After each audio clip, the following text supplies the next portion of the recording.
General public میں کیا کبھی آپ نے نوٹس کیا ہے کہ ان کی مینٹل ہیلتھ ٹھیک ہے، وہ فرسٹریشن میں نہیں ہے، وہ نارمل ہیں؟ کبھی نہیں، لیکن آپ کو وہاں پہ غصہ آئے گا۔ بتانے کا مقصد یہ ہے کہ غصہ ایک آپ کا ریئیکشن ہے، آپ کیسے سوچتے ہیں تب آپ کو غصہ آتا ہے۔ لوگ آپ سے ڈفرینس آف اوپینین تو رکھ سکتے ہیں، اس کی وجہ سے آپ اس کو ریسپیکٹ کا معاملہ بنا دیتے ہیں، عزت کا معاملہ بنا دیتے ہیں، آپ کو غصہ آتا ہے۔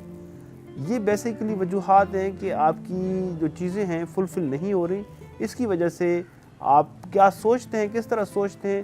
یہ سوچ اگر مثبت کریں گے، پازیٹیو رکھیں گے تو آپ کو شاید اتنا غصہ نہ آئے، اور یقیناً غصہ نہیں آئے گا آپ کو۔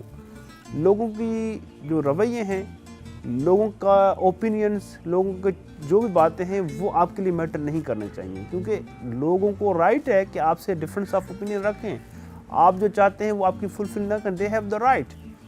ڈیموکریسی ہے، آبویسلی ڈیموکریسی میں ڈفرینس آف اوپینین ہونا چاہیے، اور لوگوں کو رائٹ ہونا چاہیے کہ جو آپ چاہ رہے ہیں آپ کی خواہش پوری نہ ہو۔